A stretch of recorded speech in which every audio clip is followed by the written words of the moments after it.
So we're gonna go to an easier topic now. Good morning. Good.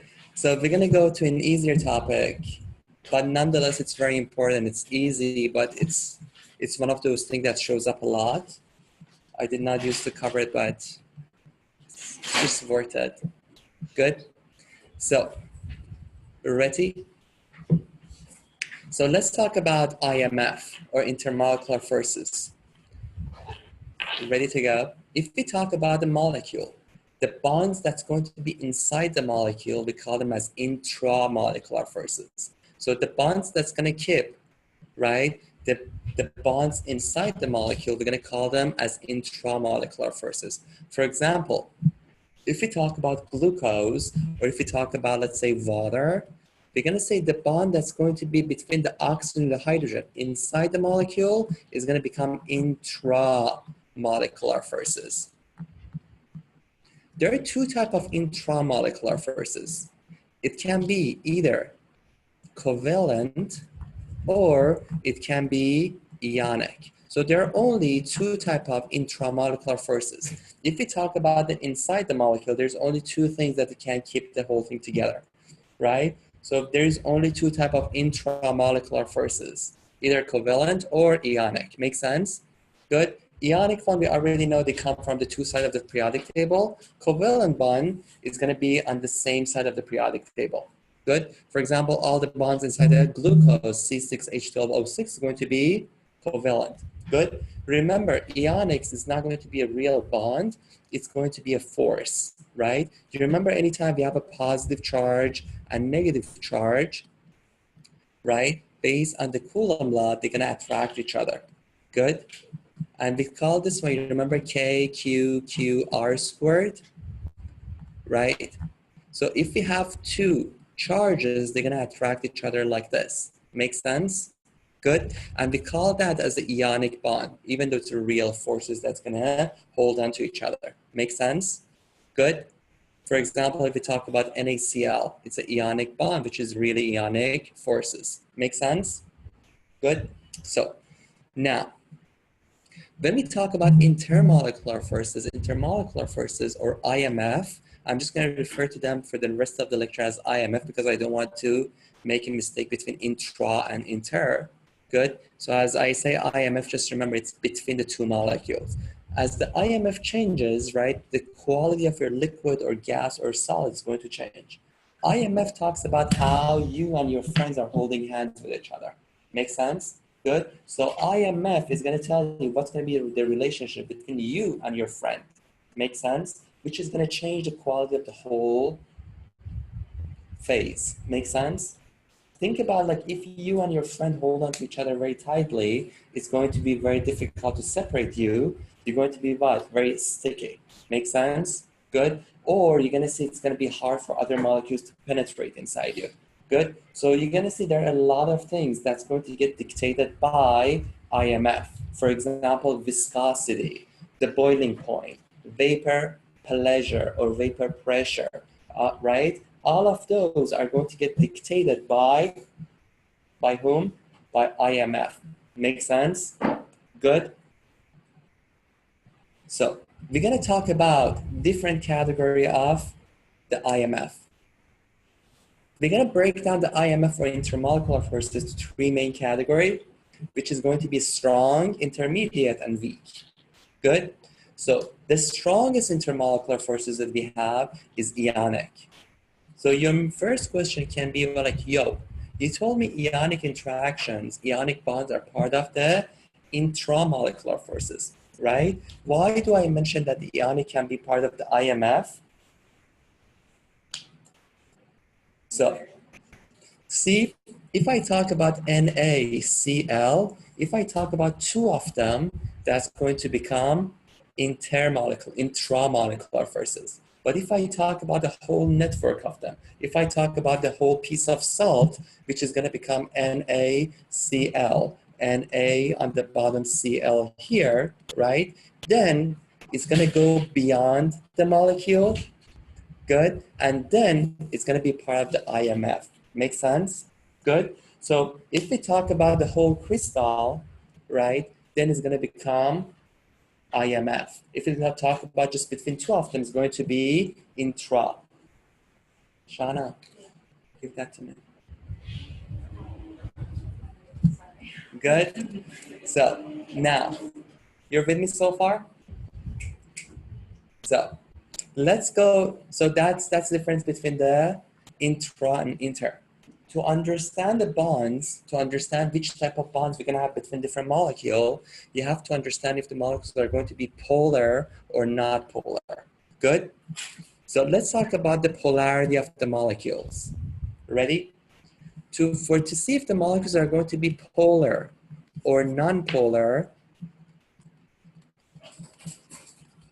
anytime you want to see the molecule is going to be polar, it has to follow two rules. Good? So polar molecules, they're going to follow two type of rules. First rule, you have to have two atoms, two different type of atoms connected to each other. Good? So we have to have a bond between two different atoms. Good? So we want these two atoms to have different electronegativity. The more electronegativity you're going to have, the more polar it's going to become. Make sense? Good? Sorry, really quickly. Is this for inter or intra? Inter. Okay. We just wanted to see if the molecule is going to become polar or non-polar. What does the molecule when it's polar means? A polar molecule is going to have a slight negative charge and a slight positive charge on one side. Make sense? Good? So if you want to see if the molecule is going to be polar or non-polar, the first thing you want to look for is you have to have a bond between two different atoms. Good? For example, if I talk about C connected to Cl, because the C and Cl, they have a different electronegativity, we're going to say this bond is going to be a polar bond. Make sense? Good? So, and we're going to say this guy is going to have a dipole moment, which is going to go toward the more electronegative atom. So this end is going to be positive. We're going to say it's going to be sigma positive, and this one is going to become sigma negative. Make sense? Good?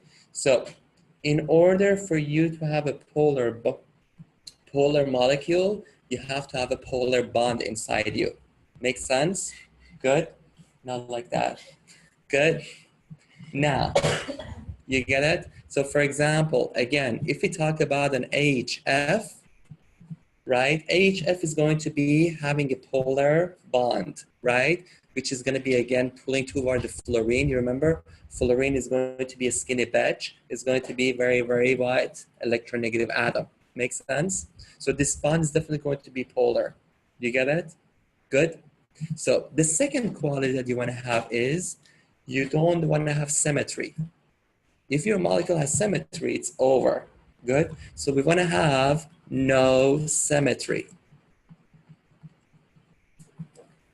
Good? For example, if we talk about CCl4, ready? If we talk about CCl4 is a Cl, four of them connected to one carbon. Do we have a polar bond or no?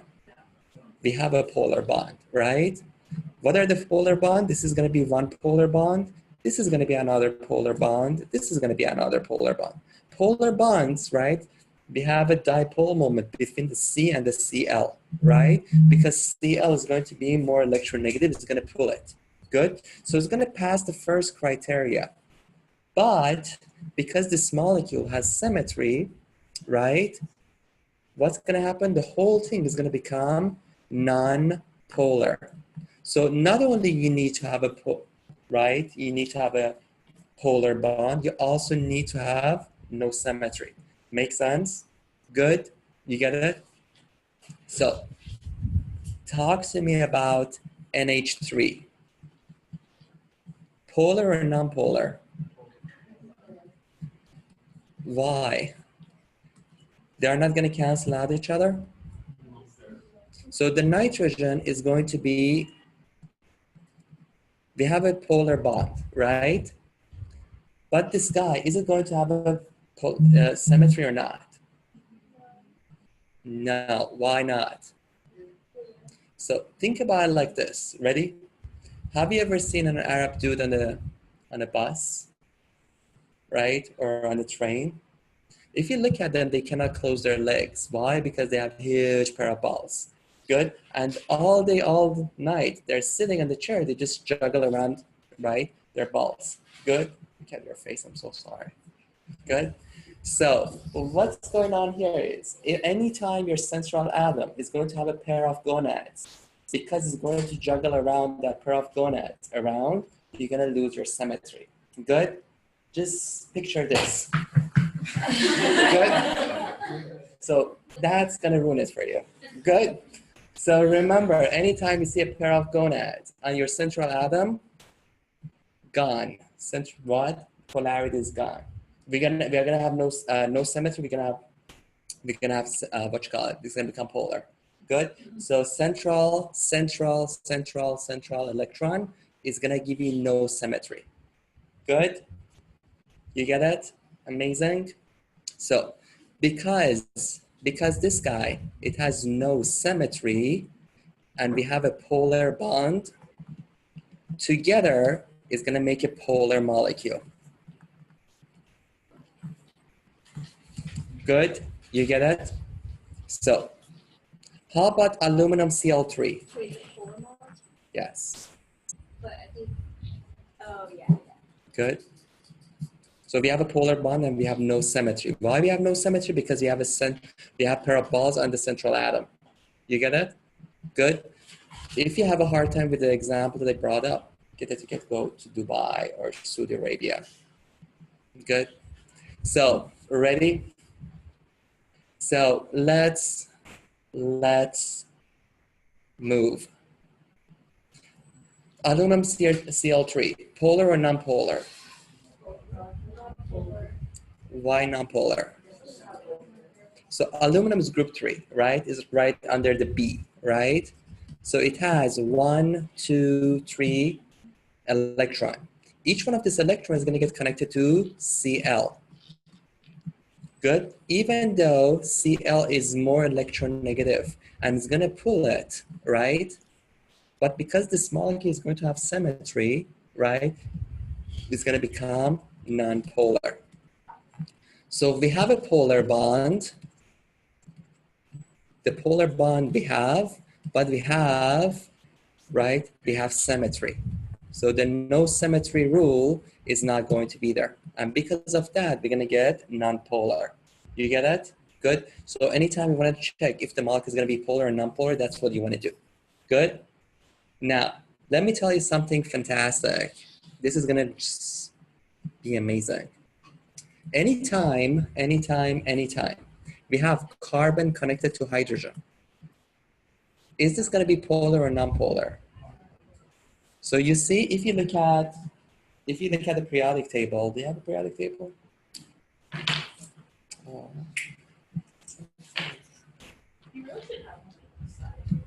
Nah, it's gonna make this place too scientific.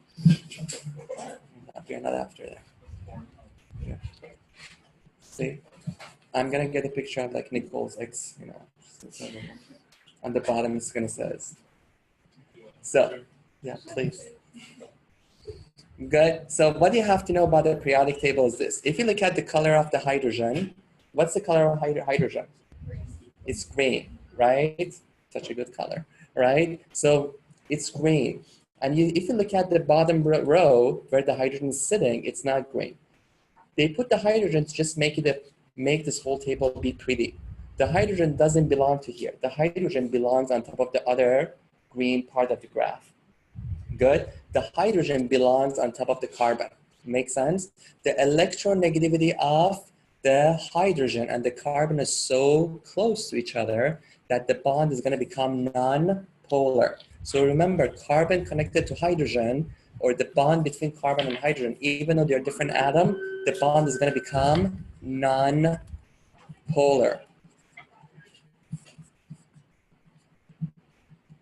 Good?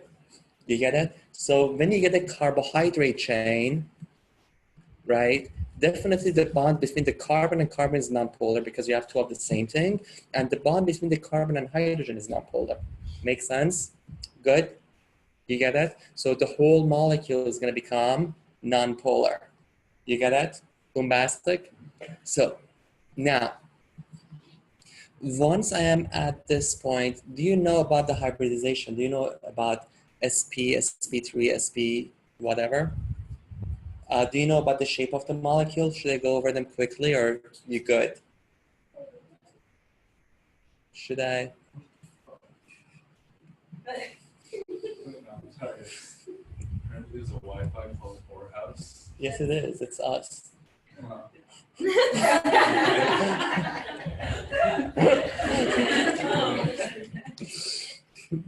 You're welcome. I know you always wanted to get connected to a whorehouse. Now you can. What's the password? If I tell you over the, then I have to change it. I can't tell you privately. You know the password to the other network. Yeah, but it didn't work. Oh, try this one. So, ready? Let's go forward. Let's talk about something else. So, let's talk about hybridizations. Ready? So, what you have to know about hybridization is going to be this. So, anytime you want to quickly figure out if we have SP, SP2, SP3 hybridization, the quickest, the fastest way to do it is going to be like this. Ready? The first thing you want to do is count the domain. So you may be like, what the fuck is the domain? The domains are going to be either sigma bond, good, or pair of what? Good job, gonads. Pair of electrons. Good. So anytime you want to see what's going to be the domain or how many domain we have, you're going to always count the sigma bond and the pair of electron. Make sense? Good. For example, if you talk about H2O,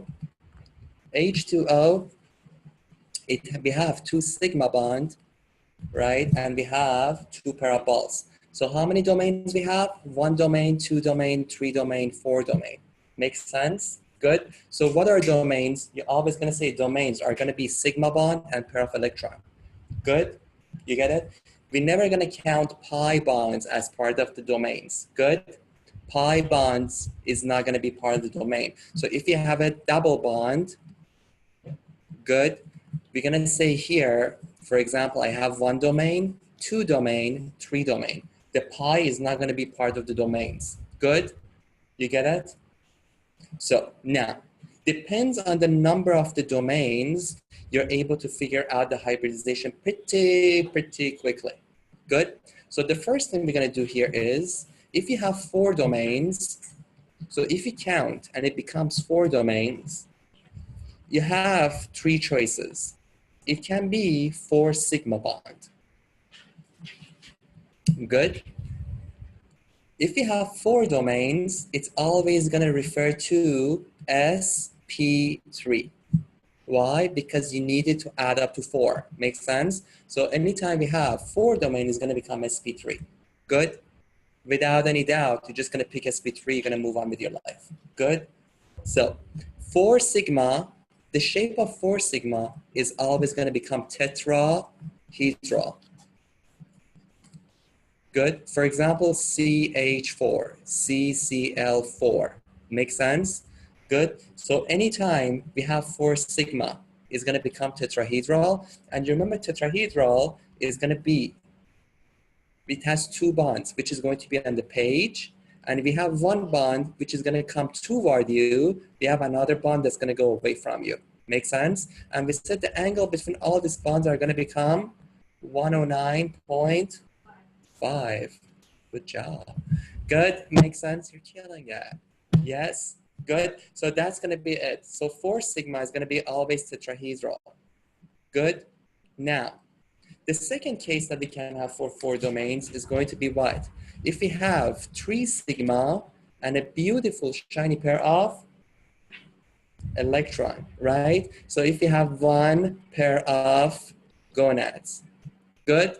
So what's going to happen here? For example, NH3. So the shape of this molecule is going to become trigonal So what's going to happen here is this. Why this is not going to be flat? You see, if you look at the nitrogen, it has 3 bonds. But you remember the Arab dude that had a huge pair of balls, right? This huge pair of balls is going to push down on the bonds, and it's going to make them to become pyramidal. Make sense?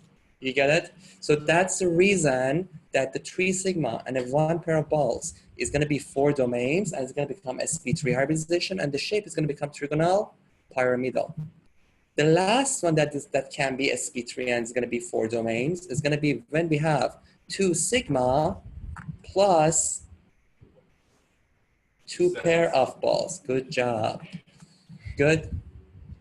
So 2 balls, 2 pair. A degree for less than So she's killing it.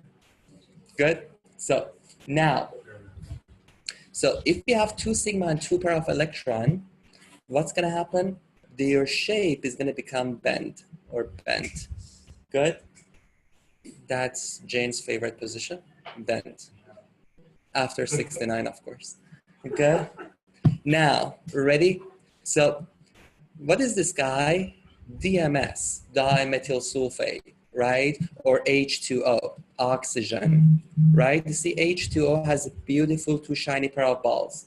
Or DMS, you remember dimethyl sulfate? This molecule shows up like on almost every SAT test. Good. So this is going to be 2 methyl group and 2 pair of balls. Good morning. Good. So that's going to become the situation for here. So let's talk about 3 domains. So if we have 3 domains, it's always going to correspond to sp2. Good. You get it? So we just have 2 cases for 3 domain. You can have either 3 sigma. Good. So we can have 3 sigma, or we can have 2 sigma plus a lone pair. Good. So if we have 3 sigma, it's going to be like aluminum Cl3, BH3, right? What's going to happen if you have 3 sigma? You're going to be sp2 hybridization, and these molecules are going to be what? Trigonal planar. So remember this, trigonal planar. In general, anytime you see sp2, remember that they usually have a tendency to be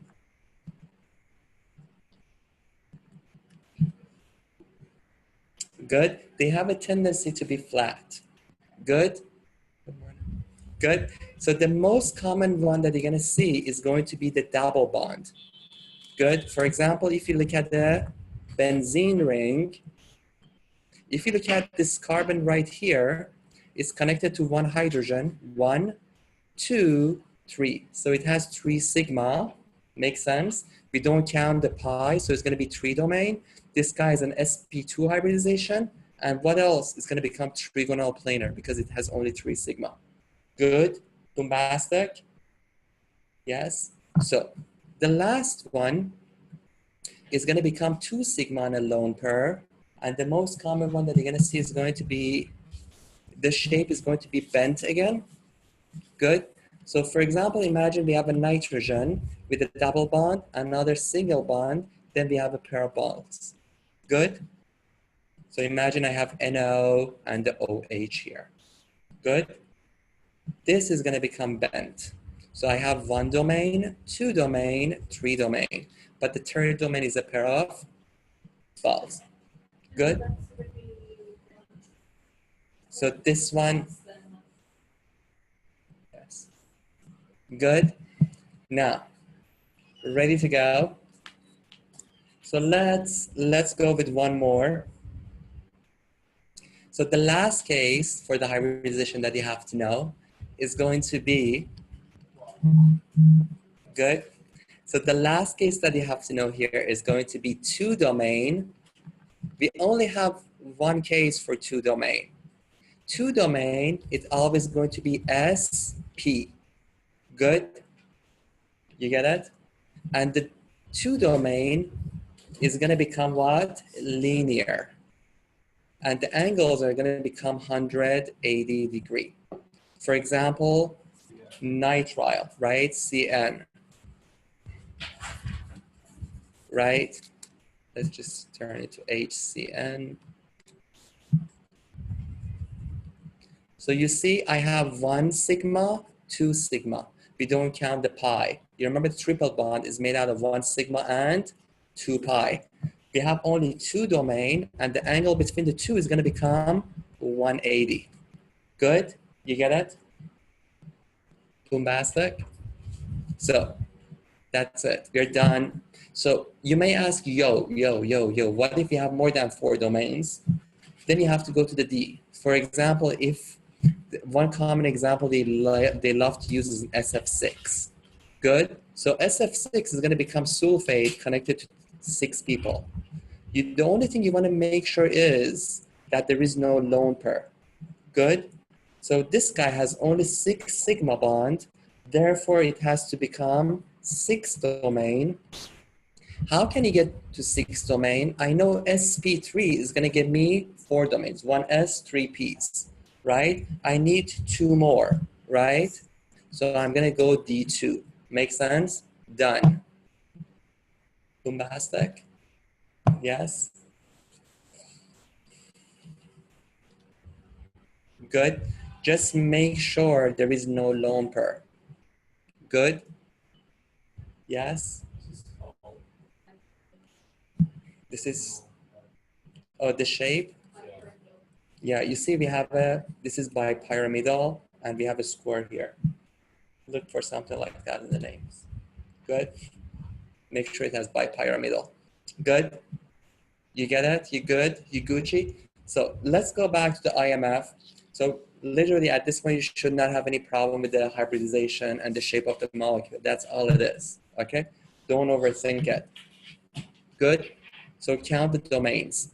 Now, you remember we're talking about intermolecular forces, we're talking about IMF. Good?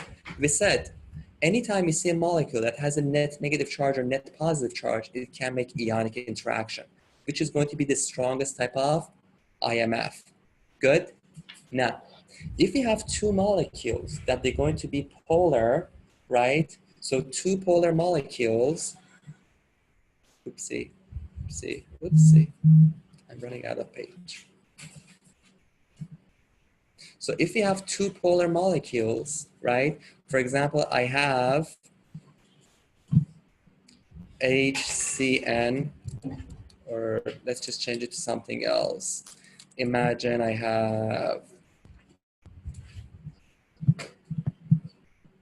a polar molecule, right? The polar molecule on one side has a negative charge and the other side has a positive charge, or sigma negative, sigma positive. So the 2 polar molecules, they can make a bond with each other, which is going to be what? We call them as dipole-dipole. Good. So anytime we have 2 polar molecules, they can produce a dipole-dipole interaction. Make sense? Good. We have a special case of dipole-dipole, which is going to be slightly stronger, which we call them as hydrogen bond. So hydrogen bond is going to be in a step up dipole-dipole. The only time that you can produce a hydrogen bond is when we have a HOR connected to phone. If you have a hydrogen connected to either fluorine, oxygen, or nitrogen, then it can make a hydrogen bond. Good. So hydrogen bond is a special case of a dipole-dipole, which is going to be stronger. Make sense? Good. You get it? So what you have to know for and what they love to do in MCAT is this. So you know you already like which kind of hydrogen bond we have. Hydrogen bond is always going to happen between the molecules that they have hydrogen and the oxygen or fluorine and the nitrogen are connected to each other. And this is going to become the hydrogen bond, for example, right? But not necessarily you have to have both molecules to have hydrogen connected to the oxygen. Good? For example, one of your molecules can be a hydrogen bond acceptor. For example, if I have a carbonyl connected to nitrogen. Good. So anytime the carbonyl is going to be conjugated to nitrogen, or anytime the carbonyl is going to be conjugated with another double bond. Makes sense? These molecules, a lot of time they can do resonance, and this guy have a tendency to become more negative. Good. And what's going to happen? This oxygen can be a hydrogen bond acceptor.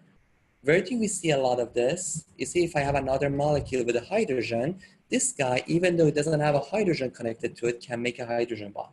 So we call this dude as hydrogen bond acceptor.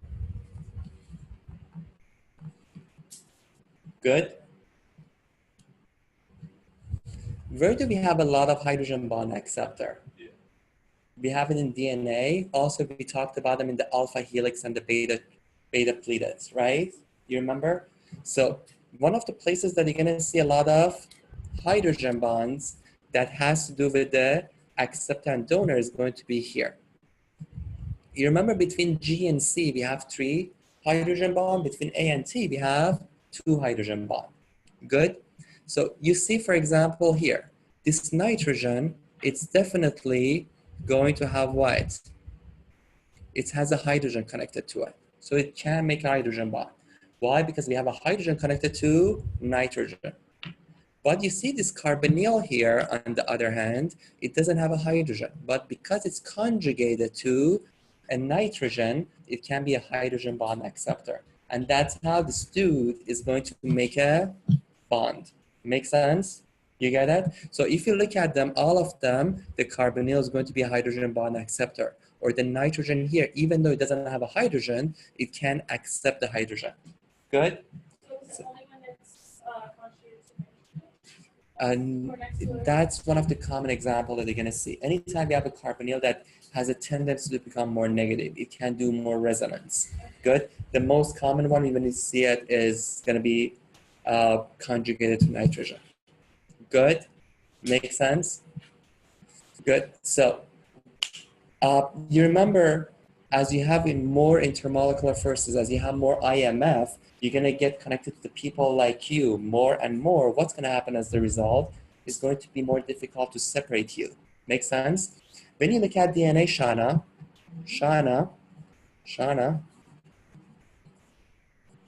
Good. So you don't have to write the review right now.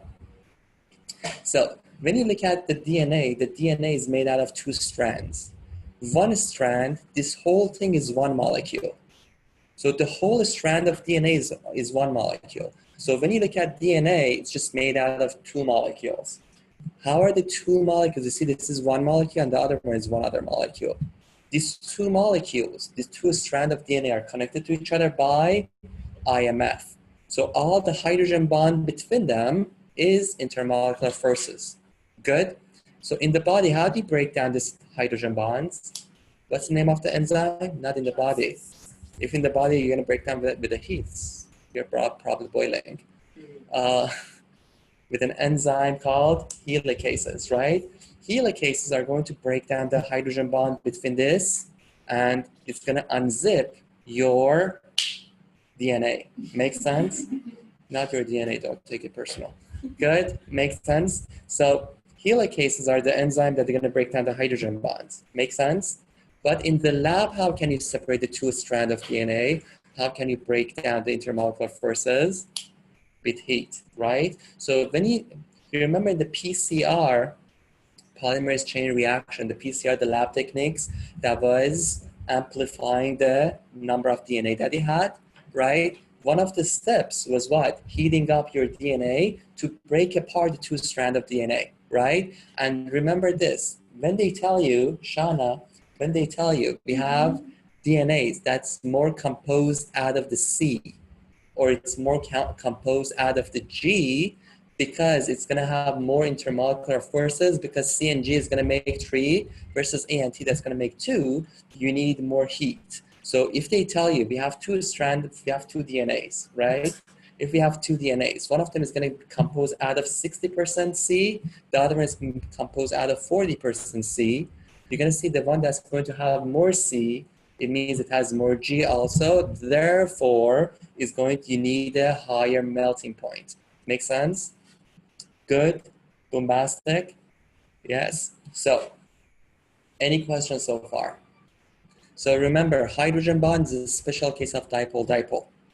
Now, the last thing I want to know here is this. So we talked about ionic. Ionic is going to be the strongest. Good. A lot of time they ask you what's going to be the strongest intermolecular forces that you're going to have. You're going to just go, if you have ionic and we have both hydrogen and ionic, you're going to go with ionic. Good. Now, the weakest is going to be London dispersion, also known as van der Waals. Good. Think about IMF as the bonds between two different molecules. For example, if you put your hand in the bag of gummy bear, right? The Back what? gummy bear. Oh. Good. Good. So if you put your hand in the bag of gummy bear, what are you trying to do? You try to break apart. I don't know. What are you trying to do? You try to break apart one gummy bear with another one that they're doing 6 to 9. Good. So what are you trying to do? You try to break down the bond between the two, right there. Make sense? So they're very sticky, so they have a lot of intermolecular forces. Now, when you put your hand, Shana, in a bag of pretzels, right? The pretzels are not so sticky with each other, so they have a shitty amount of intermolecular forces. So what is interesting is, even in the bag of pretzel, you have London dispersion, or we have van der Waals. So remember, by default, between any single molecule, between every molecules, we have London dispersion. London dispersion is always going to be there. Okay, don't even think about it. London dispersion is going to be there even between the pretzels. Good. So the molecule doesn't have to be polar, doesn't have to be nonpolar. It's always going to be there. Yes. So it would be like London dispersion and hydrogen bond? Yes. If they ask you what are going to be like all the forces, you're going to say London dispersion and dipole. If they ask you what's going to be the most significant or what's going to be the major bonds, you're going to go with the higher level one. Make sense? So even in the NaCl, we have London dispersion. Even between the water molecule, we have London dispersion. It's always going to be there. So you may ask, yo, say, yo, what does the London dispersion has to do with? London dispersion, it has to do with an instantaneous, what? Sigma bond, sigma negative charge or positive charge. The London dispersion has to do with an instantaneous negative charge or positive charge that you're going to have. Good. So even in a molecule that's going to be not polar, the electrons, they keep rotating. Good. At any given time, it's going to be more electron on one side of the molecule than the other side. So it's going to be slightly more negative. Make sense? And they're able to make more intermolecular forces. You're with me? Good. So London dispersion exists because of instantaneous polarities that you're going to have. Good? Make sense? Bombastic? So,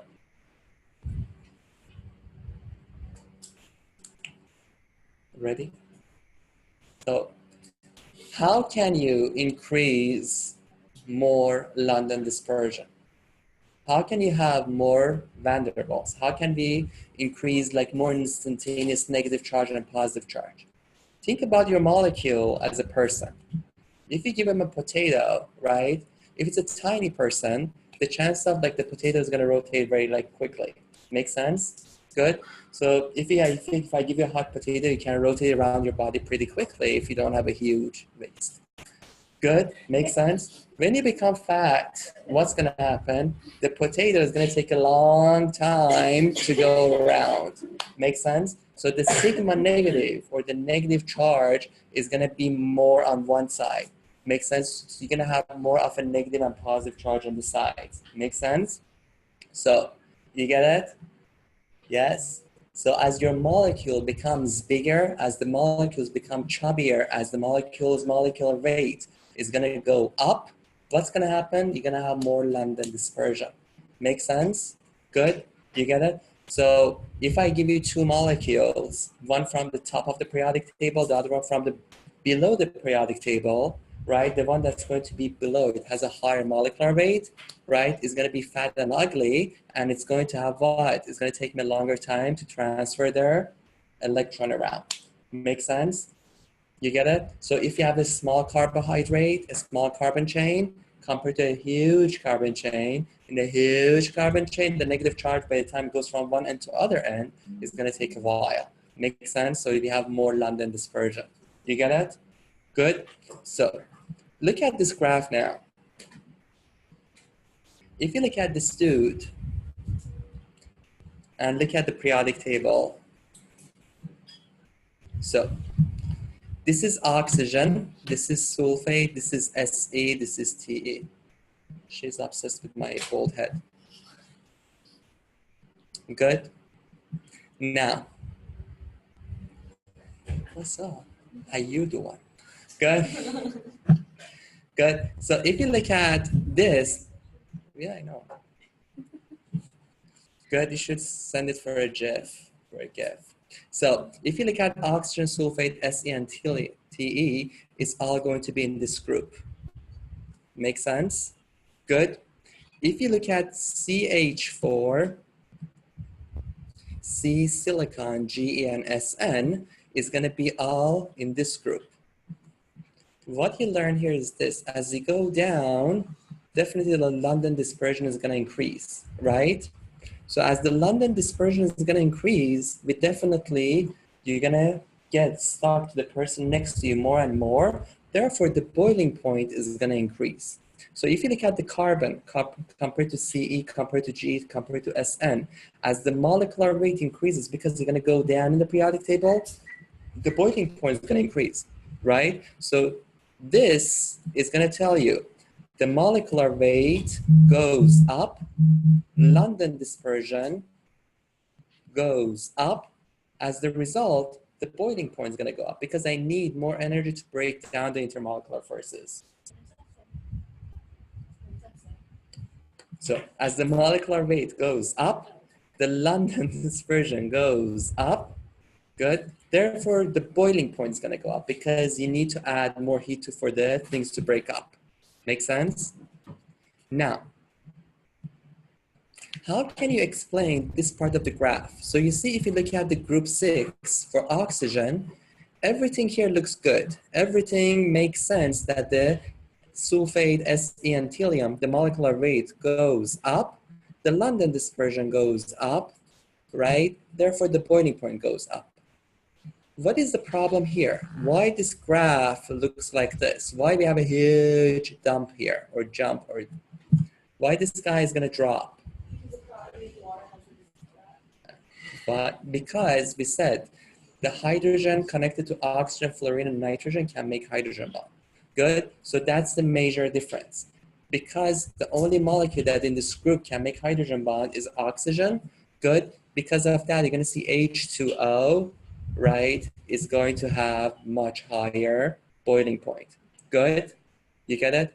So in general, I tell you this, in general, anytime in SAT, you see a question about water, the answer is always hydrogen bond.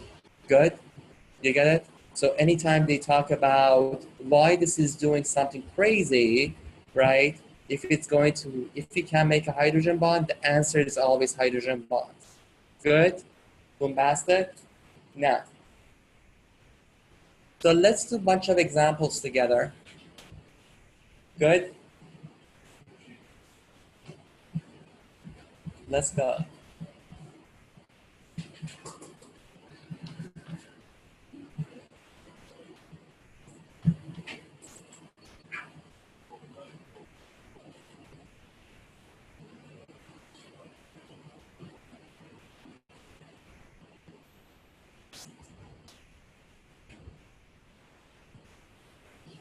Yeah.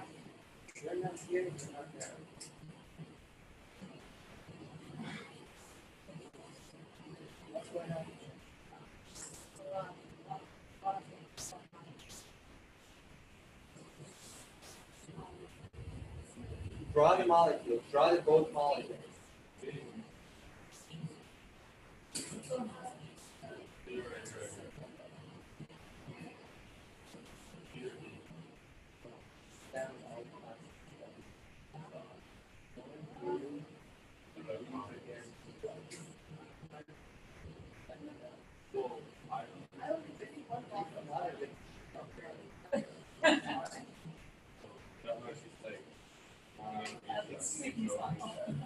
I might not be able to get anything, but at least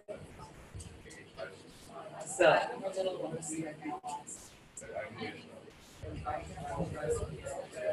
this is all new information.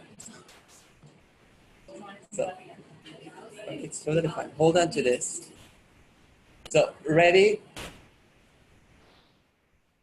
So, this is going to be legendary. So, the first thing you're going to do anytime you want to see how the molecules hold hands, you're going to draw it, right? You're going to say HI. Which kind of bond exists? Is this guy polar or non-polar?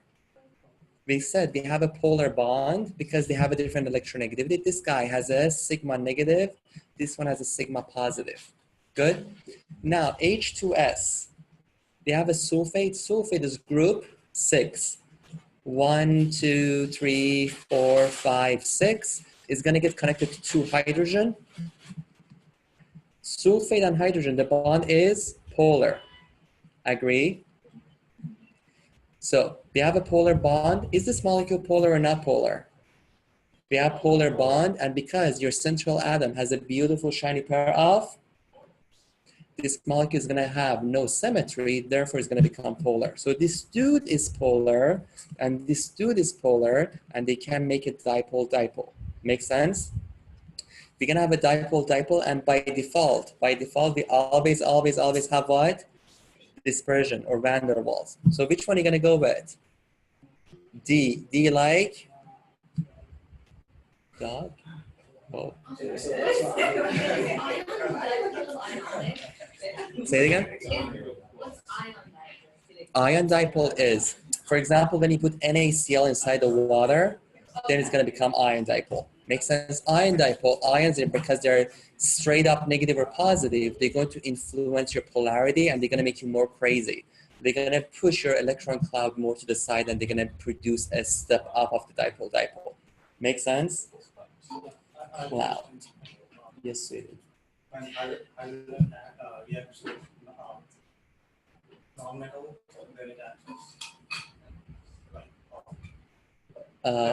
So let's do a couple of more. If you don't get the answer, then we're gonna do it. Okay. So let's do more. Draw the Br2 and CCl4. What's going to be between the two of them? So Br2, we have two Brs connected to each other.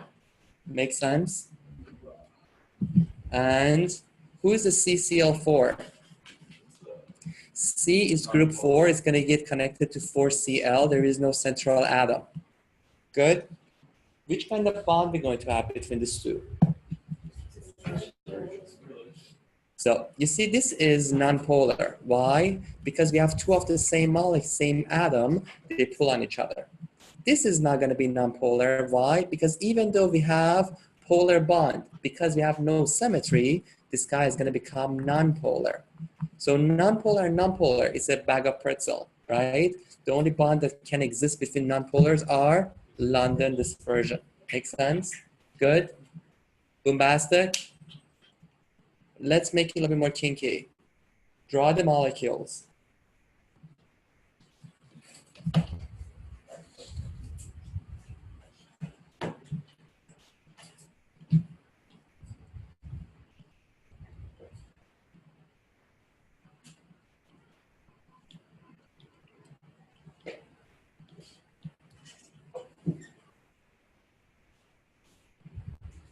Can you draw it?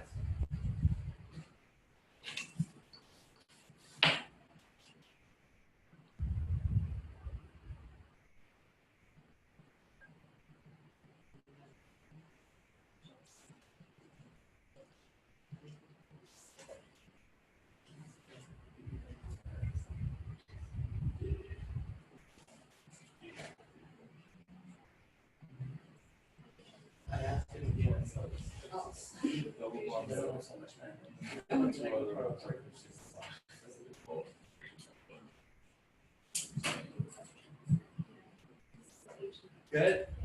So what do we have? Who's the pH3? Polar or nonpolar? Polar. Polar. Why is it polar? Phosphate is group 5, is right under the nitrogen, right?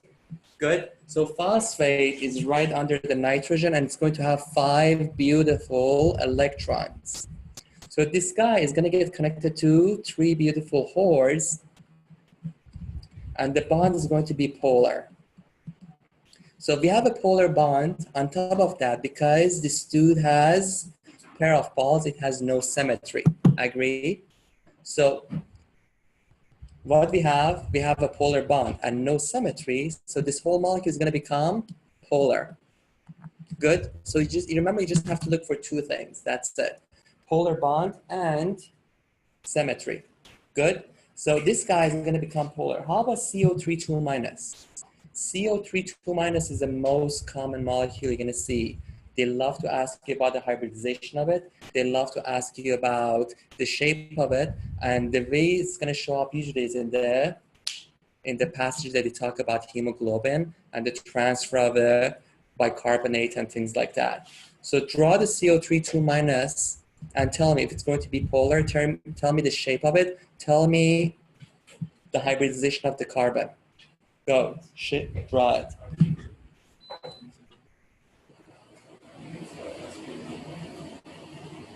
It's not going to be sp2, is it?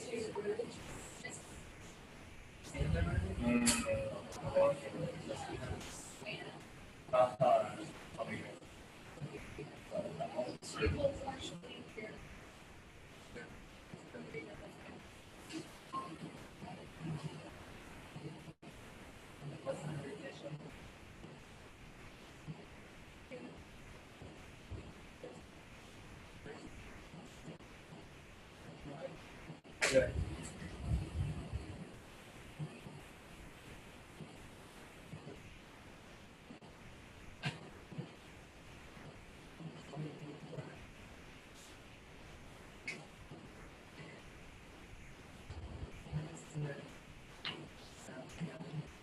Of course.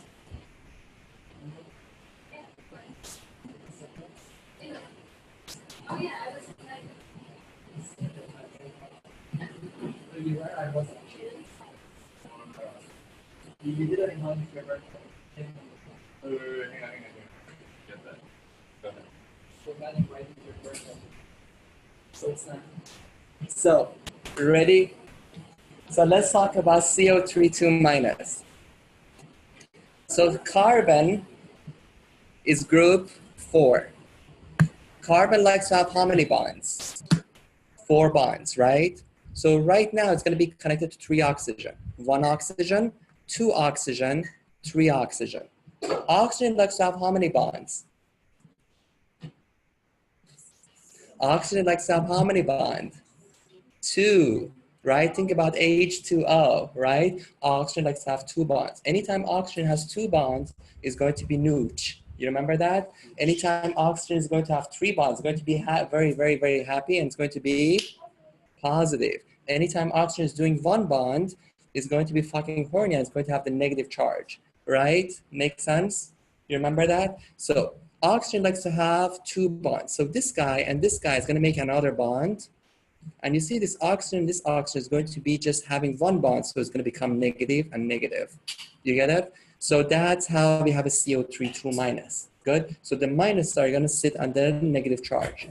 So carbon has how many domains? 1 domain, 2 domain, 3 domain, right? Why is it going to have 3 domains? Because we don't count the pi. Make sense? So we have 3 domain. It's going to become sp2. You remember sp2 with 3 sigma bond is going to result in trigonal planar. So see, this dude is going to be fucking flat, right? Remember that. It's going to be very much flat. You remember sp2 hybridization, it's going to be flat. You can't put it in a piece of paper. It has no dimension. And because of that, it can't get attacked from the top or from the bottom. Make sense? Good? So talk to me. CO3 2 minus, polar or non-polar? Non-polar? So not only this guy is polar, it's going to be crazy. It has a net negative charge. anytime you see a molecule that's going to have a net negative charge or actually a net positive charge, what's going to happen? It's going to be not only polar, it's going to make ionic bonds. So this dude is very much capable of making ionic bonds. This guy is polar. So this ionic polar, this ion is going to come close to the polar molecule. It's going to push the electron cloud, right, out of the balance. And what's going to happen is going to make ionic polar bond. Make sense? On top of that, we're going to have a London dispersion and everything else. Make sense? Good. So we're going to have the ion-dipole and we have a London dispersion. I wouldn't just put the dipole-dipole here. Good. Because the ion-dipole is the upgraded format of the dipole-dipole. Make sense? You get it? So usually they don't give you the both options because it's going to be confusing. Good. The ion-dipole is just the upgraded format of the dipole-dipole. Yeah, because this guy is pushing the polarity of the other one more out of balance. Make sense? How come the oxygen bond to hydrogen bond? Because this one is, you see, this guy is not going to be negative enough to accept that. Just remember, the hydrogen bond only and only happens if you have a carbonyl conjugated with someone. Good? If not, you're not going to have that. For other cases, you just have to have a specifically hydrogen connected to fluorine, hydrogen connected to nitrogen, hydrogen connected to F. Here, we don't have a hydrogen connected to fluorine, oxygen, nitrogen to begin with, and this guy is ionic, right? Ionic is much stronger than the hydrogen bond. Good? So two reasons. We don't have a molecule that can actually donate the hydrogen bond, and this guy is just very strong to accept it. Which one? So I'm gonna go with B. Good. London. We're gonna have London dispersion, and we have an ion-dipole. Good. So let's do one more. Yes. To be honest, some of the books they actually go with both. Some of the books they go with dipole-dipole and the ion-dipole. And because of the ambiguity of it, like you're gonna see a lot of time in MCAT, they're just gonna give you one choice. Good. In general, you have to know they are not gonna question you like this. In the passages, you're gonna say, I want to just really understand the difference between what can happen between the two molecules. Okay. So let's do. Tell me what's going on between these two molecules.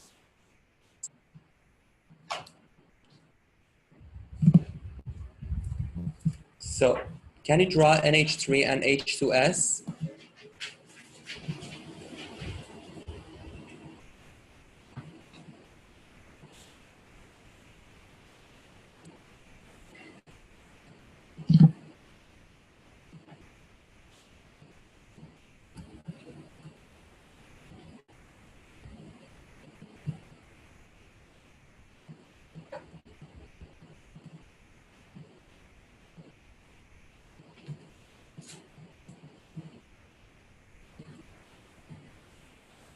So nitrogen is group 5, right?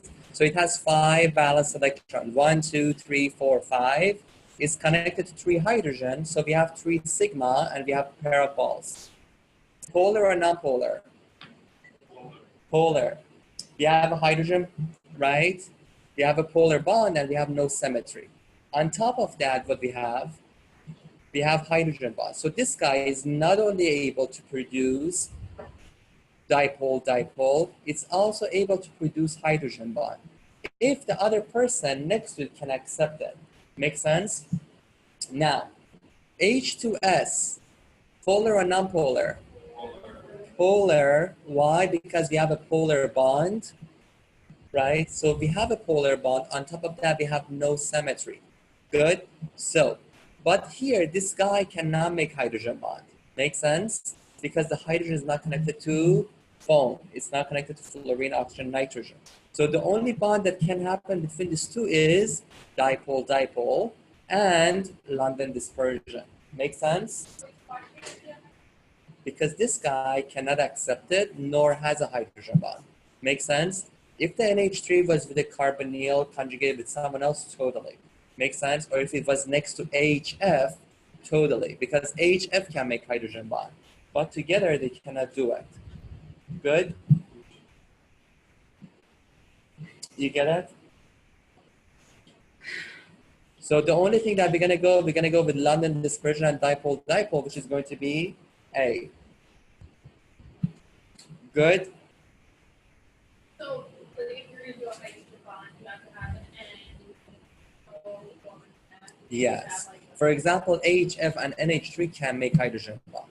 H2O and NH3 and HF, all of this can make hydrogen bond together. Make sense? Good? Bombastic? So,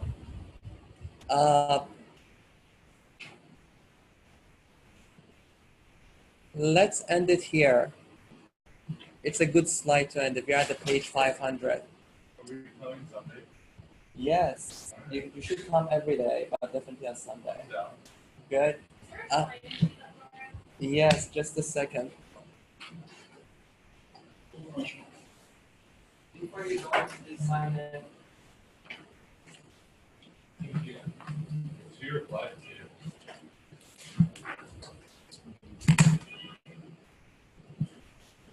This is going to be class number 15.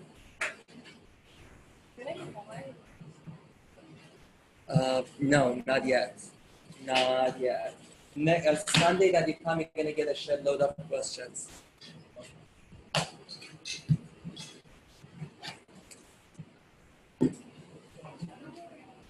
So you know what, till you're here, let's do one more question, like till this guy goes around.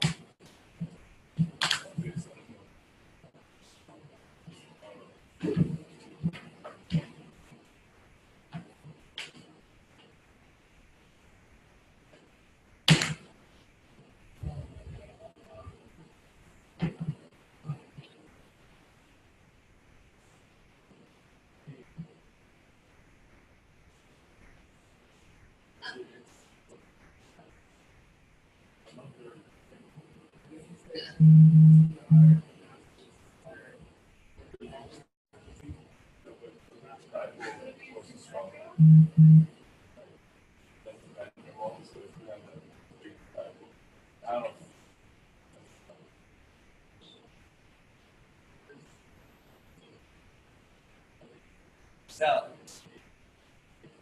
you're between what and what? You're between D and C. So, what is more important? London dispersion is more important or dipole-dipole is more important? Dipole-dipole is more important, right? London dispersion is going to increase by molecular weight, right? By size, right? The bigger people they have, more what London dispersion. Good? But London dispersion compared to dipole-dipole is just nothing. Make sense? So anytime you can go with more of dipole-dipole, London dispersion is not going to be important. So the first criteria that you want to look for is the dipole moment, because the more dipole moment you have is going to get translated to a better it's going to give you a better what? Polarity. Make sense? So if you are between two of the same dipole moment, then you're going to look at the molecular mass. But if the dipole moments are so different, you're just going to say fuck this. Good? So we are not going to pay attention to the molecular mass. We're just going to go say, yo, this has the hugest AMU, right? It has the hugest dipole moment, right? So I'm not going to pay attention to here. Good? You get it? So we're going to say hydrogen cyanide, like CH3CN, right, is going to be the one that's going to be having the highest boiling point because it has the highest IMF. Good? Bombastic? So, any other questions? Good? So, that's it. Go have fun. I'm gonna sleep early. With who?